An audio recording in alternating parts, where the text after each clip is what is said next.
की वजह से फिर आहिस्ता आहिस्ता बतदरीज पूरे मुल्क में सिस्टम ऑन होना शुरू हुआ। जिस तरह मैंने कहा कि पेस्को और आईएसको तो सुबह के वक्त ही उसमें कुछ जुज़वी तौर पर बहाली हो गई थी। सखर में भी उच्च पावर की वजह से बिजली मौजूद थी। उसके बाद फिर वक्त के साथ साथ पहले मुल्तान को कुछ 12:30 बजे उनको कुछ बिजली दी गई, फिर हैदराबाद को 4:30 बजे, और फिर आहिस्ता आहिस्ता इस्लामाबाद को, लाहौर को, गुजरांवाला जो पावर कंपनी है, और फैसलाबाद को। तो आज सुबह 5:15 पर मुकम्मल तौर पर पाकिस्तान का निज़ाम जो है वो बहाल हो चुका है। अब उसमें सिर्फ जो 2 दिन का मज़ीद एक पीरियड है जिसमें जो हमारे जौहरी प्लांट हैं कराची में और चश्मा में, उन्हें 48 से 72 घंटे चाहिए दोबारा शुरू होने के लिए। तो वो उसका अमल इस वक्त उसका आगाज़ कर दिया गया है। इसी तरह हमारे जो कोयले के प्लांट्स हैं उन्हें भी तकरीबन 48 घंटे दरकार होते हैं। कोयले के 2 प्लांट जो हैं उनका एक यूनिट जो है साहिवाल का भी और एंग्रो थर कोल का भी, वो इस वक्त सिंक्रोनाइज हो चुका है और बहुत जल्द बिजली बनाने का आगाज़ कर देगा, जिसकी वजह से अभी अगले जो 48 घंटे हैं उनमें मुल्क में बिजली की कुछ कमी रहेगी, क्योंकि ये प्लांट्स अवेलेबल नहीं है। तो महदूद पैमाने पर लोड शेडिंग होगी, जिससे सनती सारफीन मुस्तस्ना है। इंडस्ट्री को जिस तरह हमारी पॉलिसी है कि मुकम्मल तौर पे बिजली दी जाएगी ताकि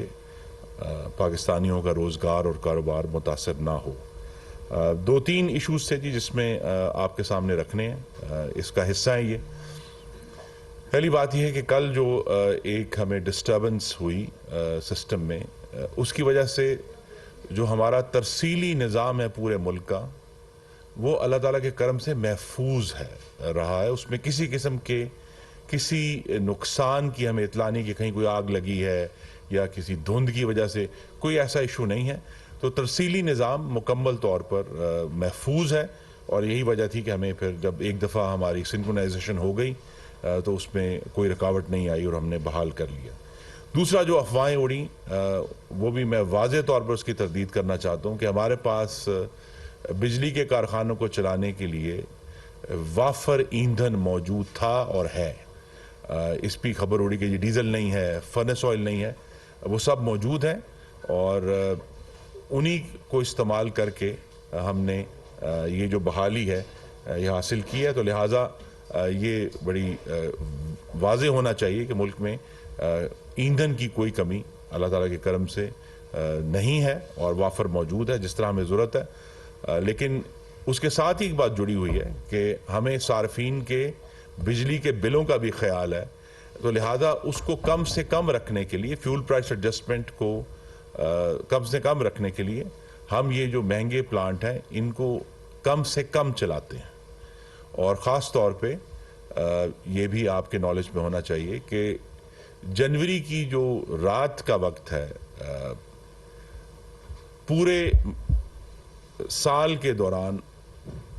बिजली की सबसे कम तलब जो है वो जनवरी की नाइट्स में होती है। और वो तलब जो पिछले साल जून में हमने 30,000 मेगावाट को तजावुज़ करते हुए देखी थी, वो परसों रात को सिर्फ 8,615 मेगावाट थी। तो लिहाजा ये जो बहुत बड़ा फ़र्क है 8,500 और 30,000 में, वो सिस्टम को जब हम रैंप डाउन करते हैं तो ज़ाहिर है बहुत सारे प्लांट्स जो हैं उनको हम नहीं चलाते। तो ये एक पॉलिसी और जितनी ज़रूरत है उसके मुताबिक चलाया जाता है। दिन के वक्त अभी भी 11,500 से 12,500 तक की तलब होती है, जिसको हम इंशाअल्लाह आज भी पूरा करेंगे और परसों तक तो इंशाअल्लाह सब कुछ मुकम्मल तौर पर बहाल हो जाएगा। तो ये एक आपके सामने स्नैपशॉट है। वज़ीर आज़म ने एक 3 रुकनी कल इंक्वायरी टीम बनाई है जिसकी सरबराही वज़ीर मुमलिकत पेट्रोलियम डॉक्टर मुसद्दिक मलिक कर रहे हैं। उनके साथ 2 बड़े तजर्बाकार रिटायर्ड अफसरान हैं जो उनकी मुआवनत करेंगे, और हम इसमें पूरी तरह उनके साथ ताउन भी कर रहे हैं कि जहाँ भी उनको रिक्वायर्ड है ये इश्यूज़ उनको हम तमाम इंफॉर्मेशन प्रोवाइड करें। ہمیں یہ بھی کچھ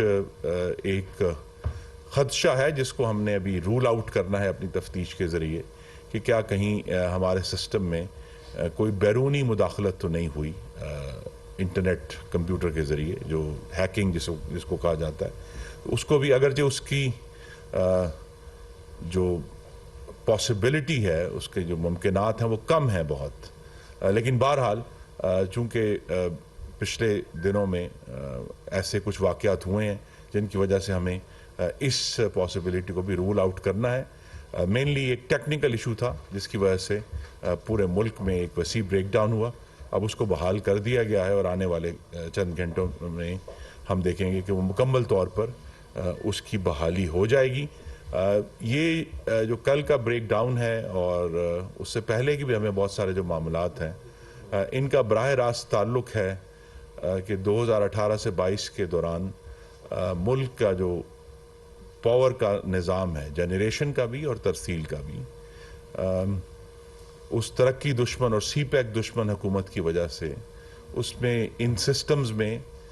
کوئی نئی سرمایہ کاری نہیں کی گئی، ان کو بہتر کرنے کے لیے کوئی میکنزم کریٹ نہیں کیا گیا۔ اس سے پہلے بھی چند مہینے پہلے بھی ایک محدود بریک ڈاؤن ہوا تھا جس کو ہم نے ملک کے شمالی حصے تک ہی محدود نہیں آنے دیا تھا اور وہ ساؤتھ تک محدود رہا تھا، تو یہاں محسوس نہیں ہوا کہ ایک بریک ڈاؤن ہوا ہے۔ اس کی بھی یہ وجہ تھی کہ کراچی میں ایک بہت ہی حساس جو ہمارے پلانٹس ہیں ان میں جب تفتیش کروائی گئی تو یہ پتہ چلا کہ پرانے کنڈکٹر لگا دیے گئے تھے 2019 میں، جو کہ 20 سال پرانے تھے اور خستہ حال تھے، اور وہ جب ایک ایسا موقع آیا تو وہ بریک ڈاؤن ہوا۔ یہ صرف ایک مثال ہے، تو ہمیں روزانہ ایسے ایشوز کا سامنا ہے، تو لہٰذا ہم کوشش یہی کر رہے ہیں کہ نہ صرف جو بجلی کی جنریشن ہے جس میں زیادہ انٹرسٹ پایا جاتا ہے میڈیا کا بھی اور عوام کا بھی، لیکن جو ترسیل کا نظام ہے وہ بھی اتنا اہم ہے۔ ہم نے اس سے کل کے واقعے سے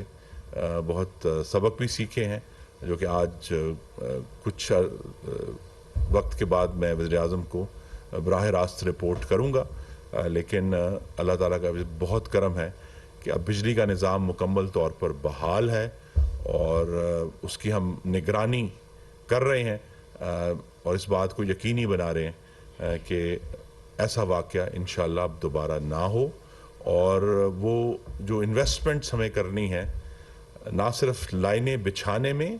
بلکہ ان کی سیفٹی کے لیے وہ ہم کریں۔ اس وقت پاکستان میں جو سیفٹی کا واحد میکنزم ہے وہ جو سی پیک کے تحت لاہور مٹیاری لائن بچھائی گئی تھی ہائی وولٹیج، اس کے اندر کچھ پروٹیکشن میکنزم ہے جس کا ہم نے اکتوبر میں فائدہ بھی اٹھایا تھا اور وہ بریک ڈاؤن جو ہے اس کو ایک جغرافیائی طور پر محدود کر لیا تھا، لیکن یہ کہ اس کو ہمیں جو جدیدیت لے کر آنی ہے اس میں کچھ رکاوٹ آئی پچھلے 4 سال میں، لیکن اب اس میں جو ہمارے نیکسٹ منصوبے ہوں گے تو یہ سیفٹی میکنزم بھی